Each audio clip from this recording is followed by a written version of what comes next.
Di atas bumi ini ku berpijak pada jiwa yang tenang. Di hariku tak pernah ada duka yang terlintas. Ku bahagia, ingin ku lukis semua hidup ini dengan cinta dan cinta yang berindah. Masa muda yang tak akan mendung. Ku bahagia. Bab ini membahas bagaimana organisasi bisa menciptakan dan mempertahankan kinerja tinggi melalui kombinasi antara manusia, sistem, dan teknologi. Nah, bisa kita lihat dari Amazon yang menggunakan dua sistem, yaitu Connection dan Forte. Connection mengumpulkan masukan harian dari karyawan tentang pengalaman kerja mereka, sedangkan Forte membantu karyawan dan manajer fokus pada kekuatan dan pengembangan individu. Dari situ terlihat bahwasannya kinerja tinggi tidak hanya soal target, tetapi juga tentang menciptakan lingkungan kerja yang saling mendukung, transparan, dan adaptif terhadap perubahan. Nah, melalui bab ini kita akan belajar bagaimana sistem kerja, kondisi organisasi, pihak HR, serta teknologi HR saling terintegrasi untuk membentuk high performance organization yang berkelanjutan. Sederhananya, HPWS itu seperti mesin organisasi yang disusun biar semua komponennya jalan bareng, mulai dari orangnya, strukturnya, hingga teknologinya. Ada beberapa elemen penting di dalamnya, seperti desain pekerjaan yang jelas, proses rekrutmen dan pelatihan yang tepat sasaran, sistem penghargaan yang adil, dan komunikasi yang terbuka antara karyawan dan atasan. Kalau semuanya selaras, kerja jadi lebih efisien dan tim juga merasa punya tanggung jawab bareng. Hasilnya, organisasi bisa punya karyawan yang lebih produktif, lebih puas, dan lebih loyal. Pertama, organisasi berkinerja tinggi biasanya punya tim yang solid, rekrutmen yang selektif, dan juga budaya kerja yang penuh kepercayaan. Karyawan nggak cuma disuruh kerja aja, tapi juga diberdayakan. Mereka dikasih ruang buat ngambil keputusan, ngasih ide, dan juga berinovasi bareng. Nah, ini yang bikin rasa memiliki tumbuh dan produktivitasnya meningkat. Contohnya Starbucks, mereka pernah kena kasus diskriminasi yang bikin heboh. Tapi alih-alih tutup mata, mereka langsung gerak cepat. Semua gerai ditutup sementara buat pelatihan unconscious bias. Dari situ kita belajar, pelatihan etika dan keberagaman itu penting banget supaya nilai-nilai perusahaan benar-benar hidup di setiap karyawan. Lalu ada konsep learning organization, organisasi yang selalu belajar dan berbagi pengetahuan. Karyawan terus dikasih kesempatan buat belajar hal baru, berpikir kritis, dan bereksperimen. Dengan budaya yang kayak gini, organisasi jadi adaptif banget sama perubahan zaman. Tapi ingat, semua itu nggak akan jalan tanpa employee engagement. Kalau karyawan merasa dihargai dan pekerjaannya bermakna, mereka bakal bekerja sepenuh hati. Ditambah lagi, kalau nilai-nilai SDM selaras sama brand perusahaan, misalnya empati dan pelayanan, hasilnya bakal luar biasa. Dan yang terakhir, semua harus dilandasi etika. Organisasi yang menjunjung kejujuran dan tanggung jawab sosial bakal punya reputasi kuat dan karyawan yang loyal. Jadi, kinerja tinggi itu bukan cuma soal hasil, tapi juga soal cara kita mencapainya. Organisasi berperforma tinggi bukan sekedar memiliki karyawan yang hebat, tetapi juga sistem kerja yang terintegrasi antara manusia, teknologi, dan juga struktur organisasi. Inilah yang disebut dengan High Performance Work System, sistem yang membuat setiap elemen bekerja selaras untuk mencapai tujuan besar. Ciri-cirinya, yang pertama adalah organisasi memiliki struktur yang kolaboratif, desain pekerjaan yang efisien namun juga fleksibel, karyawan yang terlatih dan termotivasi, serta sistem penghargaan dan juga informasi yang transparan. Hasilnya adalah produktivitas tinggi, kualitas produk meningkat, kepuasan pelanggan, dan juga loyalitas karyawan. Ada 4 kondisi penting yang mendukung kinerja tinggi. Yang pertama adalah kerja tim dan pemberdayaan, di mana setiap anggota punya peran dan suara. Yang kedua adalah berbagi pengetahuan agar organisasi terus berjalan dan juga beradaptasi. Yang ketiga adalah kepuasan dan keterlibatan karyawan yang menumbuhkan semangat dan juga rasa memiliki. Dan yang terakhir adalah etika kerja, karena integritas adalah fondasi kepercayaan dan juga keberlanjutan. Peran HRM sangat vital, mulai dari rekrutmen, pelatihan, penilaian kinerja, hingga penerapan teknologi HR seperti HRM dan Human Resource Information System untuk mempermudah analisis dan keputusan berbasis data. Pada akhirnya, keberhasilan organisasi tergantung pada bagaimana sumber daya manusianya dikelola. Ketika karyawan merasa dihargai, diberdayakan, dan sejalan dengan nilai perusahaan, maka terciptalah organisasi yang unggul, adaptif, dan juga berkelanjutan. Selanjutnya yaitu ada teknologi manajemen sumber daya manusia. Teknologi telah mengubah peran HR dari administratif menjadi strategis. Selanjutnya itu teknologi membantu HR meningkatkan efisiensi, akurasi data, dan kualitas keputusan dalam mengelola SDM. Selanjutnya itu ada aplikasi manajemen SDM. Aplikasi HR digunakan untuk mendukung fungsi utama seperti yang pertama yaitu rekrutmen online, yang kedua yaitu pelatihan digital, yang ketiga yaitu ada penilaian kinerja online, yang keempat yaitu ada penggajian online. Aplikasi ini membantu peran HR lebih cepat, akurat, dan transparan. Selanjutnya yaitu ada sistem informasi SDM atau HRIS. Jadi HRIS ini adalah sistem terintegrasi untuk mengelola dan menganalisis data karyawan. Fungsinya yaitu mencakup pengelolaan data personal, pelaporan, serta perencanaan tenaga kerja. Yang selanjutnya yaitu ada elektronik HRM atau biasa disingkat dengan EHRM. Jadi EHRM ini memanfaatkan internet untuk menjalankan peran HR secara online. Meliputi yang pertama yaitu operasional EHRM atau otomatisasi proses administrasi. Yang kedua yaitu ada relasional EHRM atau layanan mandiri bagi karyawan. Yang ketiga yaitu ada transformasional EHRM, yaitu mendukung strategi dan pengembangan SDM. Dampak teknologi HR. Jadi profesional HR kini perlu menguasai analisis data, menjaga keamanan informasi, dan menjadi mitra strategis organisasi. Teknologi menjadikan HR lebih responsif dan berbasis data. Selanjutnya yaitu efektivitas manajemen sumber daya manusia. Jadi efektivitas HRM menunjukkan seberapa baik praktik HR mendukung tujuan organisasi. HR yang efektif tidak hanya menjalankan fungsi administrasi, tetapi juga berperan strategis dalam meningkatkan kinerja dan daya saing perusahaan. Selanjutnya yaitu ada audit manajemen sumber daya manusia. HR audit ini adalah evaluasi sistematis terhadap kebijakan, prosedur, dan praktik HR untuk memastikan kesesuaian dengan standar dan kebutuhan organisasi. Audit meliputi seperti rekrutmen, pelatihan, kompensasi, dan keperluan hukum. Tujuannya adalah mengidentifikasi kelemahan, meningkatkan efektivitas, dan memperkuat kinerja HR. Selanjutnya yaitu ada menganalisis dampak program manajemen sumber daya manusia. Jadi analisis program HR ini menilai seberapa dampak kegiatan HR terhadap hasil organisasi. Metode yang digunakan antara lain yang pertama yaitu ada cost benefit analysis dan ROI untuk mengukur keuntungan program HR. Yang kedua yaitu ada KPI HR seperti produktivitas, turnover, dan kepuasan karyawan. Analisis ini membantu organisasi membuat keputusan berbasis data.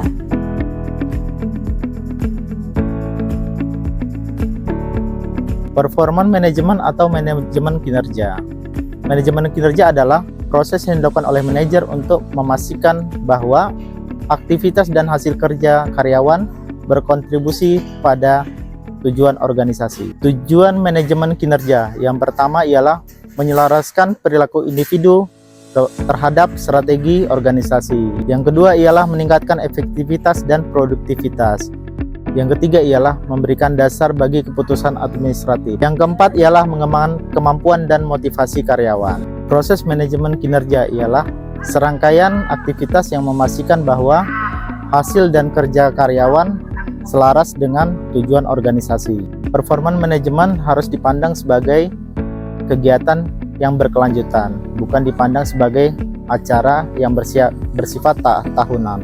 Proses manajemen yang pertama yaitu adalah memastikan tujuan organisasi baik di tingkat divisi maupun di tingkat bagian. Proses manajemen kinerja yang kedua yaitu mengembangkan perilaku dan individu karyawan agar selaras dengan tujuan organisasi. Untuk proses manajemen kinerja yang ketiga yaitu adalah perusahaan wajib memberikan dukungan seperti pelatihan, pengembangan kompetensi kepada karyawan.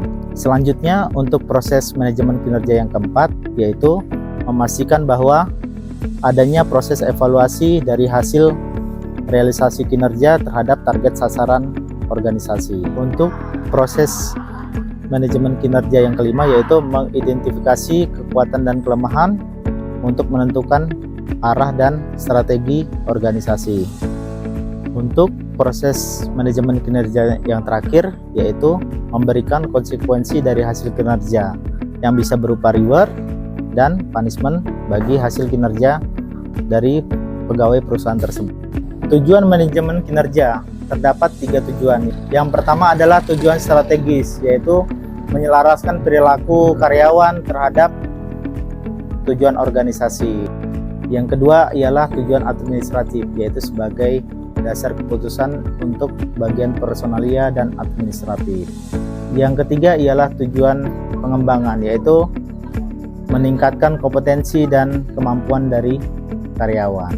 Kriteria manajemen kinerja yang efektif. Yang pertama, kesesuaian dengan strategi. Yang kedua, validitas. Yang ketiga, reliabilitas. Yang keempat, dapat diterima. Dan yang terakhir ialah memberikan umpan balik kepada perusahaan. Penilaian kinerja karyawan atau performance appraisal. Penilaian kinerja merupakan proses sistematis yang digunakan oleh organisasi untuk mengevaluasi, menilai, dan mendokumentasikan kinerja individu karyawan berdasarkan standar atau tujuan yang telah ditetapkan. Tujuannya adalah untuk mengetahui sejauh mana karyawan berkontribusi terhadap pencapaian sasaran organisasi sekaligus menjadi dasar dalam pengambilan keputusan manajerial seperti promosi, kompensasi, pelatihan, atau pengembangan karir. Yang kedua adalah pendekatan penilaian berbasis atribut atau attribute-based methods. Pendekatan ini berfokus pada sifat, karakteristik, atau atribut pribadi yang diyakini mempengaruhi keberhasilan kinerja seperti inisiatif, kecerdasan, kerjasama, dan hubungan interpersonal. Di sini ada Mixed Standard Scale atau skala standar campuran. Metode ini mengombinasikan penilaian berdasarkan beberapa pernyataan deskriptif, seperti tingginya, sedang, rendah untuk setiap atribut. Setiap tingkat diberi nilai tertentu dan skor total menggambarkan kinerja individunya. Yang ketiga, pendekatan penilaian berbasis perilaku atau behavior-based methods. Pendekatan ini menilai bagaimana seseorang berperilaku dalam melaksanakan pekerjaannya, bukan sekedar hasil atau karakter pribadi. Yang pertama, critical incident methods. Lalu yang kedua ada behaviorally anchored rating scale atau BARS. Yang ketiga, behavioral observation scale atau BOS. Yang keempat, ada pendekatan penguatan perilaku atau reinforcement based approach. OBM didasarkan pada prinsip behaviorism, yaitu perilaku dapat dimodifikasi melalui sistem penguatan organisasi mengidentifikasi perilaku kunci yang ingin ditingkatkan, lalu memberikan umpan balik dan penghargaan setiap kali perilaku tersebut muncul. Langkah-langkah OBM menentukan perilaku kunci yang berhubungan dengan efektivitas kerja, menyusun sistem observasi untuk mencatat frekuensi perilaku, memberikan umpan balik berkala kepada karyawan, memberikan penghargaan berdasarkan peningkatan perilaku. Yang kelima adalah pendekatan berbasis hasil atau result based approach, management by objectives atau MBO. MBO merupakan sistem penilaian kinerja yang berbasis pada tujuan atau goals yang disepakati bersama antar manajer dan karyawan. Kinerja diukur berdasarkan sejauh mana tujuan itu dapat tercapai. Yang keenam, pendekatan manajemen kualitas total atau total quality management atau TQM. TQM berfokus pada peningkatan kualitas secara berkelanjutan melalui kerja sama tim, umpan balik pelanggan, dan standar kualitas organisasi dalam penilaian kinerja. TQM menilai baik kinerja individu maupun sistem secara keseluruhan. Yang ketujuh, sumber informasi penilaian dari kinerja. Yang pertama, manager atau manager appraisal. Yang kedua, rekan kerja atau peers. Yang ketiga, bawahan atau subordinates. Yang keempat, diri sendiri atau self appraisal. Yang kelima adalah pelanggan atau customers. Yang terakhir adalah aplikasi digital dan real time feedback. 360 degree performance appraisal merupakan sistem penilaian yang menggabungkan semua sumber informasi Manajer, rekan kerja, bawahan, pelanggan, dan diri sendiri tujuannya untuk memperoleh gambaran kinerja yang menyeluruh dan dari berbagai sudut pandang. Penilaian kinerja bukan sekedar formalitas, dan disinilah organisasi tahu siapa yang berkembang, siapa yang butuh dukungan, dan bagaimana strategi dapat ditingkatkan. Namun, penilaian kinerja tidak selalu objektif. Kesalahan dalam pengukuran kinerja. Jenis-jenis kesalahan penilaian. 1. Similarity error. Penilai menyukai orang yang mirip dengan dirinya. 2. Contrast error. Membandingkan antara karyawan bukan dengan standarnya. 3. Distributional error. Pertama, terlalu lunak, memberi nilai terlalu tinggi. Terus terlalu ketat, memberi nilainya terlalu rendah, dan cenderung ke tengah-tengah, menilai semua sama rata. Dan keempat, halo and horns effect, di mana satu hal baik atau satu hal buruk dapat mempengaruhi semuanya. Bagaimana sih cara mengurangi kesalahan yang tadi? 1. Melalui pelatihan penilaian, di mana simulasinya itu tuh menonton video simulasi kesalahan. Kemudian 2. Menggunakan pendekatan multi aspek, bukan hanya fokus pada satu perilaku aja. Dan ketiga, memanfaatkan teknologi analisis data seperti perangkat lunak, perception, analisis pola. Kemudian dijelaskan juga nih perilaku politik dalam penilaian kinerja. Kadang penilai diselewengkan demi kepentingan pribadi. Operational politik. Dampaknya apa nih? Dampaknya karyawan berprestasi jadi frustasi. Yang malas justru nyaman dengan pekerjaannya. Nah, bias ini muncul. Bias muncul karena apa? Karena tujuan penilaiannya tidak jelas, kemudian tidak ada imbalan besar di balik hasil, dan yang terakhir budaya organisasi permisif terhadap ketidakadilan. Setelah kinerja diukur, kemudian terdapat sesi feedback, memberikan umpan balik kinerja, menjadwalkan feedback, dilakukan rutin dan konsisten. Kemudian persiapan feedback apa aja sih? 1. Pilih tempat kerja yang netral. Kemudian jelaskan tujuan sebagai dialog dua arah. Dan yang terakhir, meminta karyawan untuk self-assessment, yaitu menilai dirinya sendiri. Pelaksanaan sesi feedback ada 3 pendekatan. 1. Tell and sell. Manajer menyampaikan hasil dan membenarkan penilaian. 2. Tell and listen. Menyampaikan lalu mendengarkan tanggapan karyawan. Dan yang terakhir yaitu problem solving, di mana manajer dan karyawan bersama-sama untuk mencari solusi. Baik, selanjutnya adalah finding solutions to performance problems. Nah, jadi apabila hasil evaluasi menunjukkan bahwasannya kinerja karyawan berada di bawah standar, maka manajer perlu untuk mengambil tindakan-tindakan korektif. Ada beberapa indikasi. Yang pertama, apabila karyawan terindikasi kurang kemampuan, maka manajer perlu untuk memberikan pelatihan, bimbingan, atau ubah tugas agar menjadi lebih sesuai. Yang kedua, apabila karyawan terindikasi kurang motivasi, maka manajer perlu untuk memberikan penghargaan, berikan umpan balik positif, atau bantu mengelola stres. Dan yang ketiga, apabila karyawan kurang keduanya, maka berikan peringatan atau tindakan-tindakan yang diperlukan. Dan yang terakhir, apabila karyawan sudah berkinerja baik, maka perusahaan harus tetap memberikan tantangan dan peluang pengembangan agar tidak bosan atau pindah pekerjaan. Tapi perlu disadari juga bahwasannya kadang masalah tidak hanya berasal dari individu, tetapi juga dari sistem organisasi, misalnya alat kerja, prosedur, atau manajemen yang kurang efektif. Selanjutnya adalah isu hukum dan etika dalam manajemen kinerja. Jadi, sistem penilaian kinerja harus adil secara hukum dan etika, melindungi hak karyawan, dan menghindari diskriminasi. Yang pertama adalah persyaratan hukum. Jadi karena hasil penilaian digunakan untuk menentukan promosi, gaji, dan hukuman, maka sering muncul gugatan hukum, misalnya seperti diskriminasi dan pemecatan secara tidak adil. Nah, untuk mencegahnya, organisasi harus memiliki sistem manajemen kinerja yang sah secara hukum, misalnya berdasarkan analisis pekerjaan yang valid atau menggunakan kriteria objektif, kemudian melibatkan beberapa penilai. Yang keempat adalah memberikan pelatihan penilai, dan yang terakhir adalah memiliki mekanisme banding. Baik, dan yang terakhir adalah pemantauan elektronik dan privasi karyawan serta kaitannya dengan etika.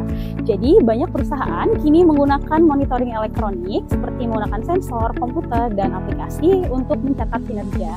Nah, jadi meskipun banyak manfaat untuk efisiensi, hal ini menimbulkan banyak masalah privasi seperti karyawan khawatir diawasi tanpa alasan yang jelas dan diperlakukan seperti mesin. Oleh karena itu, yang pertama, pengawasan hanya boleh dilakukan bila perlu. Yang kedua, tujuannya harus dijelaskan secara terbuka. Dan yang ketiga, data harus digunakan untuk pembinaan dan pengembangan, bukan hukuman. Dan yang terakhir, privasi data karyawan wajib dilindungi.